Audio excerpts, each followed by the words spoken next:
ये है कि हमारे दरमियान का जो शिक्षित मध्य वर्ग है वो इतना खुदगर्ज हो गया है कि मेरा घर, मेरे बीवी, मेरे बच्चे, इसके बाद उसकी दुनिया नहीं है। और उनके लिए इतनी आसानी की गई है, आपको क्या चाहिए साहब? टू व्हीलर चाहिए, ये घर पर पहुंच रही है। फ्रिज चाहिए, घर पर पहुंच रही है। टेलीविज़न चाहिए। ये ऐश आराम की चीज़, कंफर्ट जोन जो बनाया गया है मध्य वर्ग के लिए, वो उसमें उतना खुश है। उसने अपने हुकूक को भूल गया, समाज के हुकूक को भूल गया। मेरे जैसा शिक्षित मध्य वर्ग का फर्ज बनता है मैं जाऊं और शिक्षित समाज जो है उसके दरमियान में जाऊं, बैठूं, उसको शिक्षित करूं, उसको बताऊं कि भाई तेरे संवैधानिक अधिकार क्या है, तेरी वोट की कीमत क्या है, ये बताऊं। अगर मैं नहीं करता हूं तो गुनाहगार वो नहीं है जो किसी ऐसी पार्टी को वोट दे रहा है जो वो डिविजिव पार्टी है, गुनाहगार मैं हूं। ये हमारा एक अलमिया है, इसको मैं कलेक्टिव फेल्यूर कहता हूं। मैं ये कलेक्टिव नाकामी है, ये जिसका मैं भी हिस्सा हूं। मैं अपने आप को अलग नहीं करता, मैं भी गुनाहगार हूं। मैं अपने गुनाह को तस्लीम करने के लिए तैयार हूं कि जो मेरा जिम्मेदारी थी, मेरा काम था, मैंने पूरा किया नहीं। और यही वजह है कि इस तरह के लोग जो है गवर्नमेंट में आते हैं, गवर्नेंस में आते हैं, फिर जो रेड लगाई है हिंदुस्तान को, पूरा हिंदुस्तान बिक रहा है। अब आने वाले दिनों में पता नहीं क्या बचेगा हमारे पास। हर एक नागरिक पर 2 से लेकर 2.5 लाख रुपए का कर्ज है।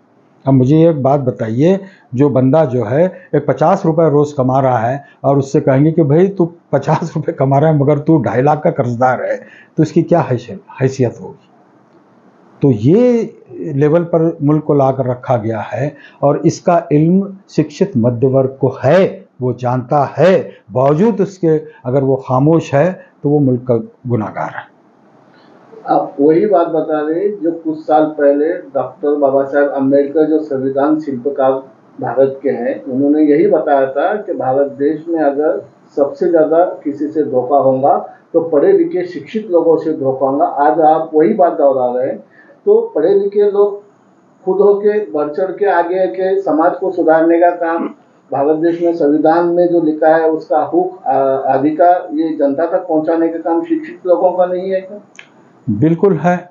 बाबा साहेब अम्बेडकर ने बड़ी मेहनत और मशक्क़त के साथ, और उनके साथियों ने कॉन्स्टिट्यूंट असेंबली में थे, बड़ी मेहनत मशक्क़त के साथ एक संविधान बनाया।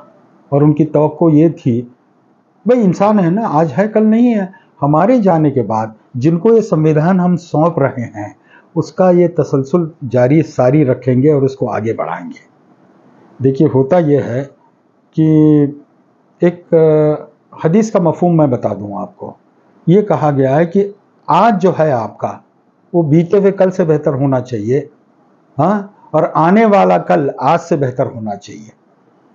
तो इस चीज़ को, ये क्रोनोलॉजी को अगर देखेंगे कि बाबा साहब ने जो संविधान बनाया है उसको और अच्छे ढंग से हम सजाएं संवारें, उसमें जो तरमीमात करनी है, कंस्ट्रक्टिव अमेंडमेंट जिसको कहते हैं, वो करते हुए जो आज के हालात हैं, आज के चैलेंज हैं, उसको उससे निमटने के लिए और हमारी जनता को अच्छे इसमें रखने के लिए उसमें और संशोधन करके और ये इजाफा करना, ये हमारा फ़र्ज़ बनता था। बजाय उसके ये हो रहा है कि आज ये बात हो रही है और उसको बर्दाश्त भी कर रहे हैं हम कि संविधान को ख़त्म करना है। तो ये बाबा साहेब का फेल्योर नहीं बनेगा, मैं कहूँगा हमने फेल किया बाबा साहेब को, हम जिम्मेदार हैं। जैसे नाम मैं उनका भूल रहा हूँ, जो हमारे साबिक प्रेसिडेंट थे इंडिया के, नाम मैं भूल रहा हूँ, उन्होंने कहा कि वी फेल्ड द कॉन्स्टिट्यूशन, हमने संविधान को जो है हरा दिया है, फेल किया है उसको। तो ये लांछन नहीं है हमारे पर? हम किस मुंह से हम खड़े रहकर अपने आप को कहते हैं कि हम एक सभ्य समाज के हिस्सा हैं बोलकर? ये अगर सभ्यता है, आप अपने संविधान से ही ईमानदार नहीं है तो आप अपने मुल्क से भी ईमानदार नहीं है। अपने मुल्क को तो छोड़िए, आप अपने बच्चों से और आने वाली जो अपनी नस्ल है उससे भी ईमानदार नहीं है। क्योंकि मेरा कंसर्न आज ये नहीं है कि कौन जीतेगा कौन हारेगा, मेरा कंसर्न ये है कि मैं मेरे बच्चे और बच्चों के बच्चों के लिए कौन सा मुल्क छोड़कर जा रहा हूँ, कैसा मुल्क छोड़कर जा रहा हूँ, ये मेरी फिक्र है। हम ये छोटी मोटी बातों पर आपस में जो लड़ते रहते हैं, सरफोड़ी करते रहते हैं, वहाँ कुछ रुक कर संजीदगी से हमें सोचना चाहिए कि हम ये क्या कर रहे हैं, हमारा विजन क्या है, हमारा टारगेट क्या है, हमारा ऑब्जेक्टिव क्या है। मैं अगर मेरे बच्चों के लिए और बच्चों के बच्चों के लिए अच्छा मुस्तकबिल चाहता हूँ तो मुझे मेरे जहन को ठीक रखना होगा, कंट्रोल में रखना होगा, सबको साथ में लेकर, सबको साथ में लेकर चलना होगा। ठीक है, मुझे मेरा धर्म, मेरा ईमान अजीम है, अजीज है, उसका मतलब मैं फ़ख्र करता हूँ, नो डाउट अबाउट दैट, मगर वो मेरा और मेरे अल्लाह के दरमियान की बात है। मगर जिस समाज में हम रह रहे हैं उस समाज में आप अगर देखेंगे तो ऐसी चीज़ें हो रही हैं जो आपको दीन ने आपको दस्त दिया है उसके बरखिलाफ हो रही है, इनजस्टिस हो रहा है, अन्याय हो रहा है, और आपको तो सीधा सीधा हुक्म अन्याय के खिलाफ खड़ा रहो, आप उस पर भी बोलने के लिए तैयार नहीं हैं। तो फिर ना आप संविधान से ईमानदार हैं, ना आप अपने दीन से ईमानदार हैं, तो मैं कहाँ खड़ा हूँ? तो मैं सवाल अक्सर पूछता हूँ कि मैं कौन हूँ, मैं क्या हूँ, मैं कहाँ हूँ और मैं क्यों हूँ? ये 4 छोटे सवाल हैं, इसमें पूरी डॉक्ट्राइन आ जाती है। आपको अपने सवाल के जवाब मिल जाएंगे। आपको अपना इंट्रोस्पेक्शन करना होगा, अपना एहतसाब करना होगा। हर दिन रात में सोने से पहले आप एहतसाब करें अपना, आपके बारे में तो सोचे कि मैंने क्या अच्छा किया, क्या बुरा किया, और उसके साथ साथ ये भी सोचें आप मैंने मेरे समाज के लिए क्या किया और क्या नहीं किया और क्यों नहीं किया। ये जिस दिन सोचने लगेंगे हम, मेरा ख्याल है हमारे चाल चलन में, हमारे आमाल में गैर मामूली फ़र्क आएगा। अब ये है कि हम कोशिश कर रहे हैं, भाई हम तो छोटे से लोग हैं, वो हमारे कोई ये नहीं है। अल्लाह ने जो भी इल्म दिया मैं उसको अमानत समझता हूँ।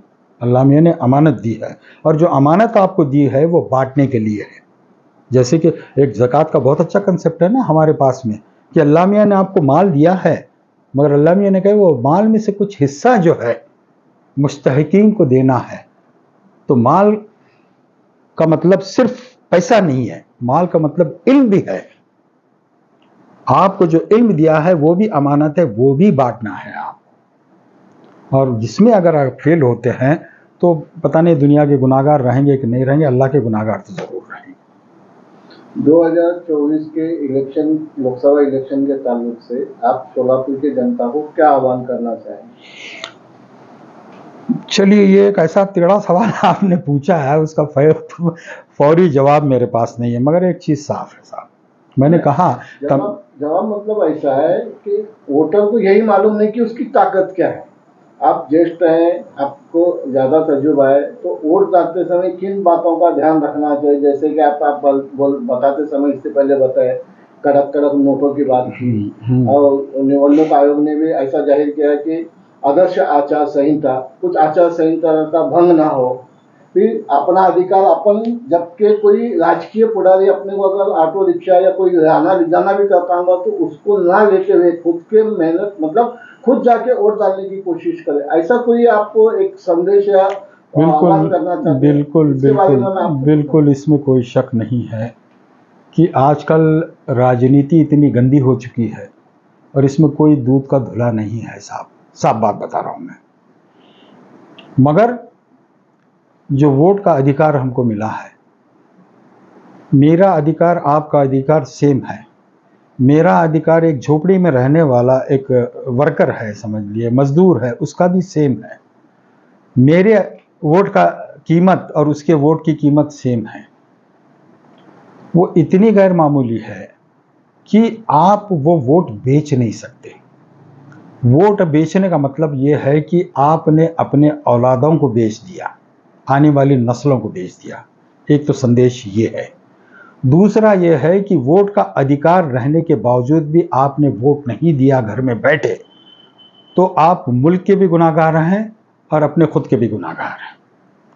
तो जैसे मैंने तमहीद में कहा था कि चाहे कुछ भी हो, बारिश रहे, धूप रहे, छुट्टी लेना पड़े, एक दिन तनख्वाह नहीं मिली, हर्जा नहीं, आप जाकर वोट दे दें जरूर। इसी ने भी कहा है ना कि भाई वोट की तादाद बढ़ाना चाहिए, और हो सकता है जिस दिन वोटिंग रहेगी उस दिन छुट्टी भी डिक्लेयर रहेगी। तो आप छुट्टी रहेगी, घर में बैठेंगे, आप टीवी देखते रहेंगे और वोट देने नहीं जाएंगे, तो आपसे बड़ा तो बदबख्त कोई नहीं है, साफ बात बता रहा हूं मैं। तो कोशिश ये करें शोलापुर में कि जो भी ऑप्शन आपके सामने हैं, जहन को जो है शांत रखते हुए बाकी चीज़ें हटाएं। ये जो ताकतें हैं जो हमारे संविधान के ख़िलाफ़ हैं, हमारे मुल्क के यकजहती के ख़िलाफ़ हैं, हमारे मुल्क के सुकून के ख़िलाफ़ हैं, उनके ख़िलाफ़ आपको वोट देना है, चाहे जो भी पार्टी रहे। अब ऑप्शन तो बहुत साफ़ हो गए हैं ना साहब, कि अब पहले तो ये होता था कि 3-4 वो आ रहे हैं और ये हो रहे हैं, अब 2 अलायंस बन गए हैं इंडिया में 2024 में। एक अच्छी बात ये हुई है, एक एनडीए अलायंस है, एक इंडिया अलायंस है। ये दोनों में भी आपस में जो भी इख्तलाफात रहेंगे हैं, खाली इंडिया अलायंस में इख्तलाफात नहीं है, अंदरूनी बीजेपी में बहुत बड़े पैमाने पर है, वो हमें नहीं देखना है। हमें ये देखना है कि एनडीए का कैंडिडेट है और एक इंडिया अलायंस का कैंडिडेट है, पूरी जोर शोर के साथ हमको वोट देना है। ये तय करना है कि हमको बड़े तादाद में वोट देना है। वोटिंग परसेंटेज हमारा 75% से ऊपर जाना चाहिए हर बूथ में। ये हर नागरिक का कर्तव्य है, मेरे जैसे लिखे पढ़े का कर्तव्य है कि मैं जाकर कुछ समाज सेवा उस दिन करूं, लोगों से अपील करूं, हाथ जोड़कर जाओ भाई जाओ वोट दो वोट दो। अब जब आप ये खुद रोड पर उतर कर करने पड़ेंगे, फिर रिक्शा की और ऑटो की जरूरत नहीं पड़ेगी, लोग अपना खुद चलते जाएंगे। और आजकल आसानी ये हो गई है साहब, आपका वोटिंग बूथ बहुत दूर नहीं है, 4 कदम पर ही है वो मोहल्ले में। उतना भी जाकर अगर नहीं देना चाह रहे तो फिर इसके बारे में मैं क्या कह सकता हूँ साहब भाई। सीधी सी बात है। तो ये अवेयरनेस लाना पड़ेगा, सामाजिक संस्थाओं को जाकर काम करना पड़ेगा, उनको बोलना पड़ेगा। बल्कि मैं यहाँ तक कहूँगा, मस्जिद के इमामों को अपने जुमा के खुतबे में ये कहना पड़ेगा कि ये दीनी फरीज़ा है, आप वोट देने जाएं। मैं ये नहीं कह रहा हूँ कि इमाम ये कहें कि फलां पार्टी को दे फलां पार्टी को दे, मगर ये ज़रूर कहें कि हर मुसलमान का ये फ़र्ज़ बनता है कि वो दीनी फरीज़ा समझकर घर से बाहर निकले, उस दिन वोट दें। ये हर मस्जिद में ऐलान होना चाहिए एक जुमा पहले। जैसे जिस तारीख को वोटिंग है उसके पहले जो जुमा आता है, उस जुमा के खुतबे में हर मस्जिद में ये ऐलान होना चाहिए कि जिस दिन वोटिंग है, हर जो वोटर है घर में, बच्चा है, बड़ा है, बूढ़ा है, जवान है, उनको घर से निकलकर वोट देना ये दीनी फरीज़ा है। ये ऐलान हर मस्जिद से होना चाहिए।